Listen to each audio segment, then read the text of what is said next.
Either we are there or not, ITSP Magazine still gets the best stories. There are plenty of conferences and all sorts of events that spark our curiosity and allow us to start conversations with some of the world's brightest minds. In person or virtually, we sit down with them at the intersection of technology, cybersecurity, and society. Together, we discover what the synergy of these three elements means for the future of humanity. Knowledge is power, now more than ever. CrowdSec, the collaborative and open source cybersecurity solution. Analyze behaviors, respond to attacks, and share signals across the community for free. Let's make the internet safer together. Learn more at crowdsec.net. EdgeScan offers continuous vulnerability intelligence as a service, accurately identifying vulnerabilities and exposures across the full stack. All threats are verified by cybersecurity experts, providing exploitable risk and remediation guidance, virtually false positive free. Learn more at edgescan.com. Pantera, the leader in automation security validation, allows organizations to continuously test the integrity of all cybersecurity layers by emulating real-world attacks at scale to pinpoint the exploitable vulnerabilities and prioritize remediation towards business impact. Learn more at www.pantera.io.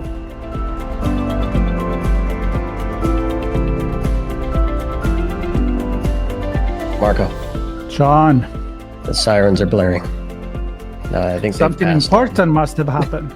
Maybe that's right. Maybe a breach, some ransomware. Why did they send those? I think the siren was a new round of funding was just received. Somebody was celebrating. Either that or the plaintiff call of companies looking for funding, having a hard time. That's right. Where's all the money? Where's all the money? Well, people hear a voice here on this podcast. It isn't you and I, Marco. And I'll just kick it off by saying I'm thrilled to have Bob Ackerman on. Bob, it's great to have you on the show. Hey, I appreciate it, guys. It's great to see you again. And this is part of our Chats on the Road to Hacker Summer Camp, BlackHat and DEF CON in Las Vegas 2022. And we get the opportunity and the pleasure of chatting with a lot of inspirational folks, speakers and panelists, and others who've been in this industry a long time doing a lot of cool things. And Bob fits that category, looking at investments and technologies and innovation and how we solve the problems that we face in this industry, and perhaps even why there's an industry at all. I'm sure Bob could probably talk about that as well. So this is connected to our coverage of the event, and Marco, you ready to get into it?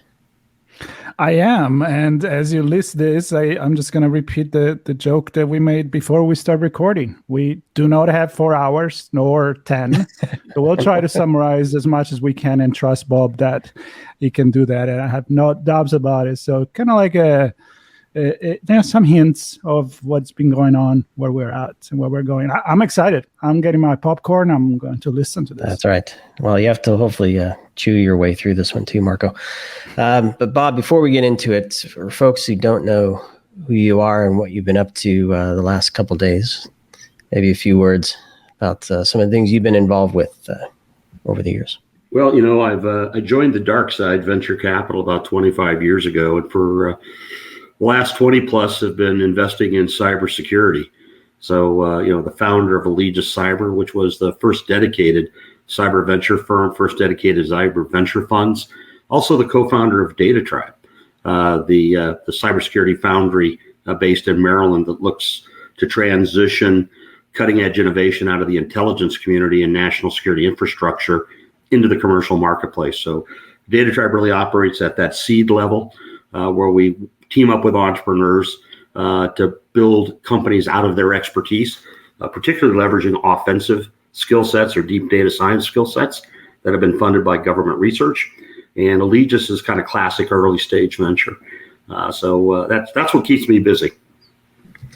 I'd say that there's a lot of innovation in that space, and clearly we see something similar from the Israeli perspective, right? A lot of innovation and technology comes out of Israeli government and military efforts. I don't know if they have a similar setup where there's a private firm that helps see some of those through, but what do you see there, Bob?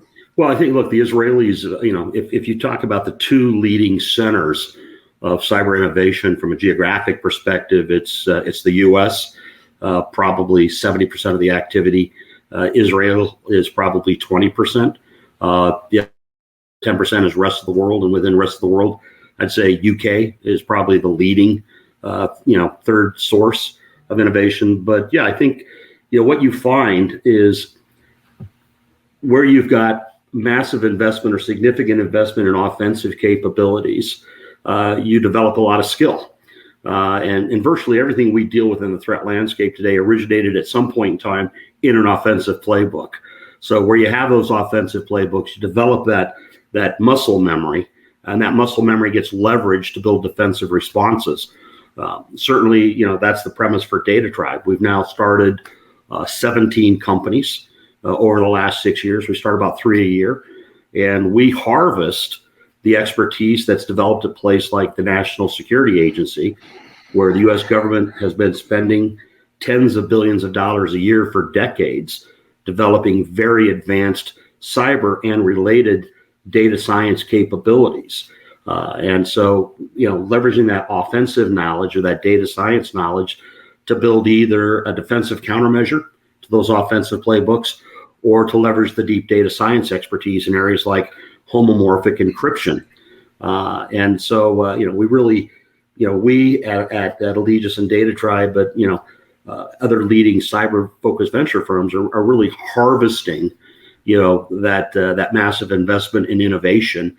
And what it really does is it compresses a lot of the time to market, because you're not having to start with a clean piece of paper from scratch, but it also de-risks, some of the process of building companies. Homomorphic encryption is a great example.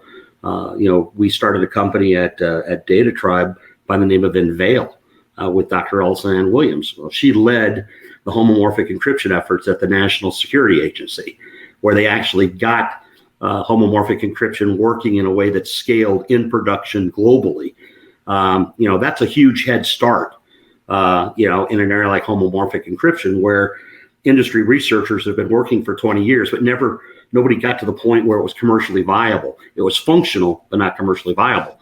Well, when you throw massive resources at a problem like that, and you make it a matter of national security, and you're prepared to invest over the long haul, the R&D investment generates a return that, frankly, nobody in the commercial marketplace is prepared to make that investment until there's a more obvious or more apparent market opportunity. So I think you see that in the U.S., you certainly see it in Israel.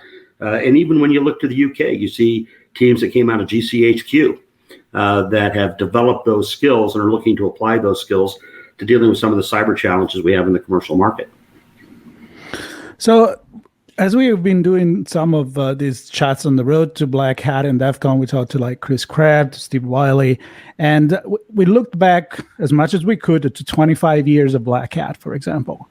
And again, we don't have days or months to talk about this, but I'm curious, in a nutshell, maybe, are the parameters to judge a cybersecurity company now, either to found it or to invest in it, have changed due to the different dynamic between public and maybe in private sector? Or what's in a nutshell that difference that you can tell?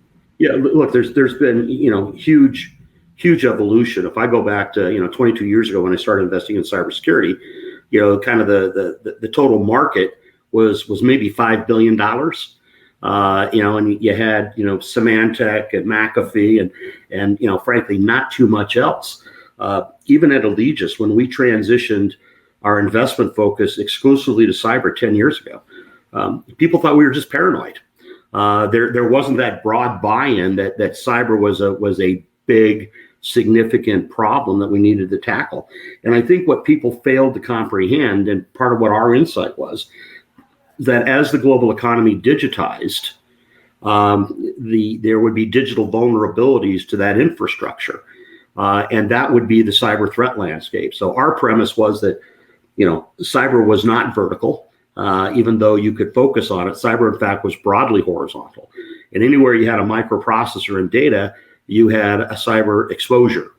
And so I think there's been a growing realization as that global economy is digitized and more of the adversaries have looked for ways to compromise that infrastructure to extract value, however that is defined. There's been a growing awareness of this existential threat.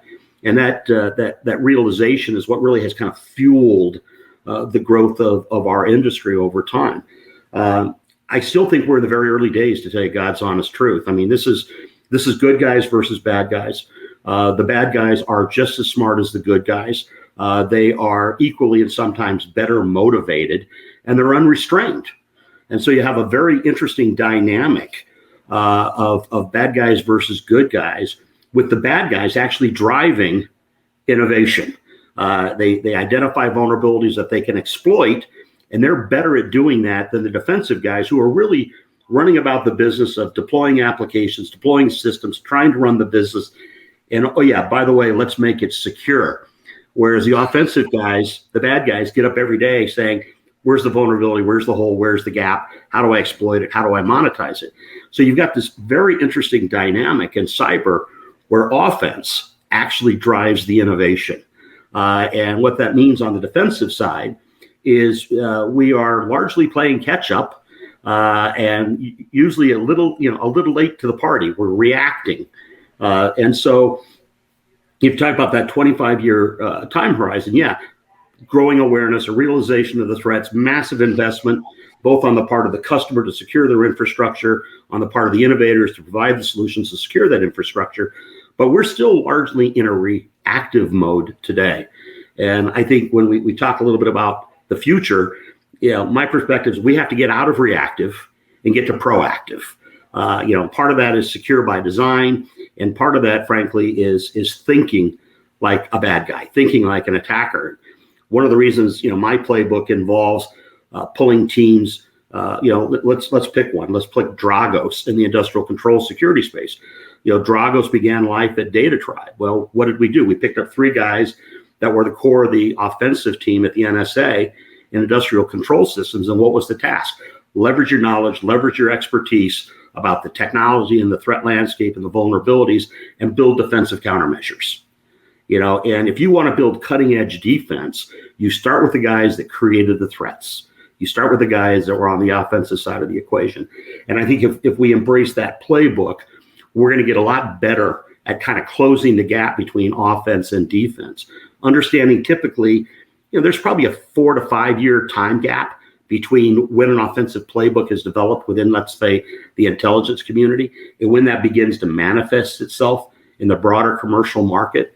But if you pull out a clean piece of paper and say, I want to build a cybersecurity company, what should I build? At that point in time, if you don't have the answer to the question, you're already too late to the party. And so in our world, when we're starting companies or working with teams, unless they've spent their entire career in cybersecurity, probably not going to be a fit for us. This market moves too fast. It's too dynamic. You can't really learn on the job. You've got to bring a baseline of knowledge and expertise with an understanding of where the vulnerabilities and gaps are if you're going to start a company and have a reasonable chance of building something that's commercially viable and successful. So let's look back again, Bob, because clearly over the years, the infrastructure has changed, right? We had on-prem data centers and perimeters, and it was really servers and firewalls, and maybe your email gateways that you had to protect. Over time, we've introduced cloud and apps and APIs and all kinds of fun things that just open everything up. And I'm wondering your view of how things have evolved from a cyber perspective. I presume we played catch up against all those innovations as well. And where do we sit now with that? are we kind of are we set in a place where we can actually help new innovations be secure? Kind of to your point of secure by design, or are we always going to be in a catch-up mode? I would like to say yes, but I think it's a challenge because the pressure to innovate and to digitize, on the of a business or to an enterprise, the difference between success and failure is the pace of that innovation. And so much of what we're doing, not in security, but in base case IT, is to drive that innovation as fast as we possibly can.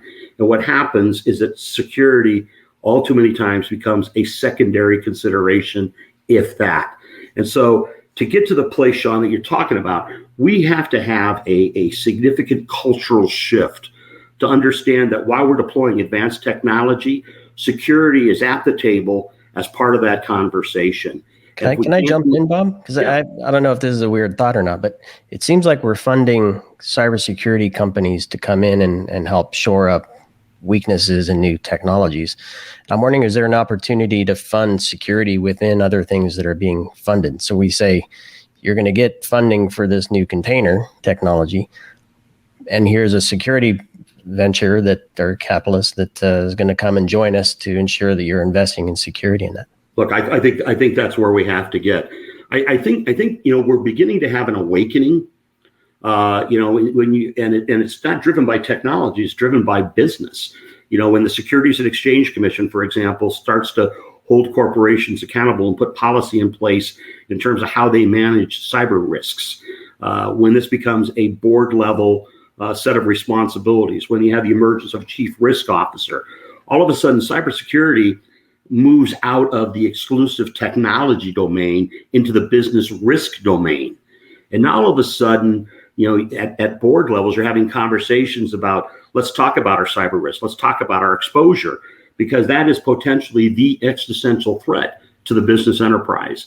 And I think when you begin to have that conversation, and it pulls in the insurance industry, it pulls in the regulators, when you begin to have that conversation is when you begin to see a cultural shift in terms of, we're going to drive innovation, but with that innovation, security has to walk part and parcel with that, because innovation that exposes us to risk that we can't manage or mitigate doesn't help the business. But it is, when you have that board level conversation, in many cases you have boards of directors that don't understand cybersecurity, have very limited exposure to it, and so for me, if you want to see that real evolution, it's when the C-suite and the board of directors begin to understand the threat to the enterprise associated with cyber in the same way they look at other threats to the business. You get that cultural evolution where people say, we've got these really exciting new digital initiatives, but we need to have a security conversation in parallel with the functional discussion about this new digital initiative.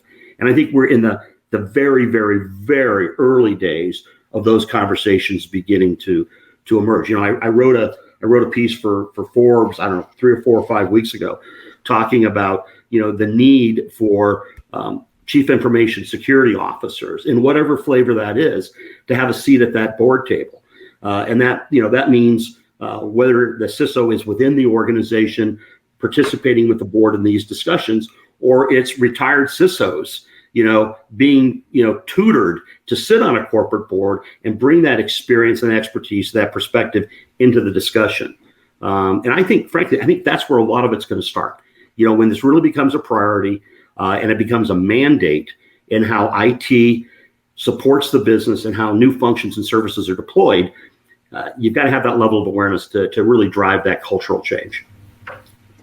Yeah, I love you said cultural change a few times, because I was going to go there, because I'm going to make a joke here. Nobody should take me seriously, but when you hear this conversation, you're like, maybe I get a more secure investment investing with the bad guys. But as a joke, that's something that, sure, is the shortcut for the quick buck, for sure. But in the long run, you're going to be against the law, number one, and eventually you're going to get cut, right? And the fact is that we have to give time to our society to evolve and think. This industry, let's face it, it's really young in terms of evolution of our society. Absolutely. Well, I love what you just said and how everything needs to come together. And again, think the investment not for the quick buck now, but for the long run. And I love to hear from you. How are things moving with this? I mean, our company being developed in a more, I don't know, cultural environment that is fit, or we're still far away from it?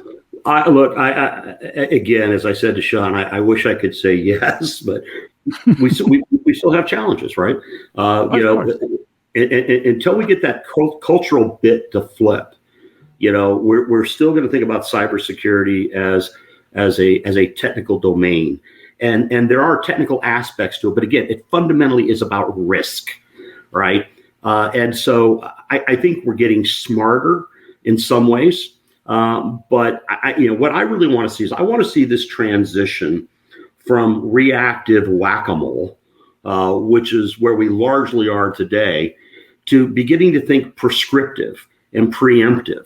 I have a view that long term, the most fundamental solutions and approaches to securing enterprises are actually to be data centric. If you think about the mouse, right? What's the mouse after? The cheese, right? And for hackers and attackers, most of the time they're after data. So in the cases of industrial control systems, they're after the systems themselves. And what that tells me is we need to think differently about the solution to the problem. Yeah, we can secure our perimeters. We can put intrusion detection in. What we've done to date is I want to see the adversary as far out as possible. I want to raise my perimeter as high as I possibly can to stop them from getting in. And if they get in, I want to find and kill them as fast as we possibly can. And that basically is the relentless mouse trying to find a path to the cheese. Well, we need to get to a place, and it's why I get excited about things like homomorphic encryption of data in use, where the adversary gets in and the data is useless. So I think things like homomorphic encryption are going to turn out to be very, very important. That's not the only one, but that data-centric approach to security, if the adversary is after the data, we need to spend more time securing the data as opposed to the infrastructure that accesses the data. I also think we're likely, if I sit down and reflect on some of my conversations with my friends in the offensive intelligence community, where we're going to see data-based or data-centric attacks, where data is going to be weaponized, and whether that is artificial intelligence and training data and manipulating models or corrupting data, to manipulate systems that depend upon that data, that's going to be the next big threat vector. And we have no defense against those attacks today. I chair something called the Global Cyber Innovation Summit, which is been described as sort of the Davos of cybersecurity. It's an invitational gathering of chief information security officers, policymakers, really thought leaders in intelligence community and cybersecurity. And Sean Tursky, 2 years ago, gave a presentation on the weaponization of artificial intelligence. And you see the real distinction between how offense and defense thinks about things. From a defensive perspective, we think of artificial intelligence as how do we close the skill gap? How do we automate processing all that identity to find the signal in the noise to improve our efficiency in responding to attacks? Sean flipped that and said, now imagine a weaponized attack or an AI-based attack. The Office of Personnel Management compromise doesn't take place in 9 months. It takes place in 9 hours. How do you respond to that? So, when I sit down and talk about a data-centric approach to cybersecurity, I think that's the future. And I think that's when you begin to get prescriptive about how do you think about cyber in terms of what the adversary is after and how do you secure that infrastructure. And I think that's going to be one of the big areas of innovation going forward. It doesn't mean that threat intelligence and perimeter and insider, it doesn't mean we ignore all that stuff, but it just means, as we secure that infrastructure, as we raise the bars, as we make it harder and harder for the adversary doesn't say, well, yeah, that was a good run, I'm done. No, the adversary leverages all of that offensive skill set and knowledge and just keeps innovating, coming up with clever, new creative approaches to get around all of the defensive, parameters that we've established. Now, from an investor's perspective, the good news is this innovation cycle goes and goes and goes and goes and goes. And certainly for the rest of my career, we're going to be dealing with this. But we are in those early days where we're still trying to transition from whack-a-mole to beginning to think more preemptively and more prescriptively. And this is where you start talking about security by design and thinking about, as we develop systems, we develop them in a way that they're secure.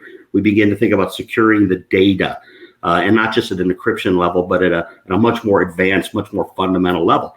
And so I think data science actually is going to grow and drive a lot of what we do in cybersecurity. What we're doing today is what we need to do. It's important, it's essential, but it's not going to be sufficient because the adversary is not going to stop. They're going to keep innovating. They certainly are, Bob, and hopefully we continue to see positive innovation as well to help.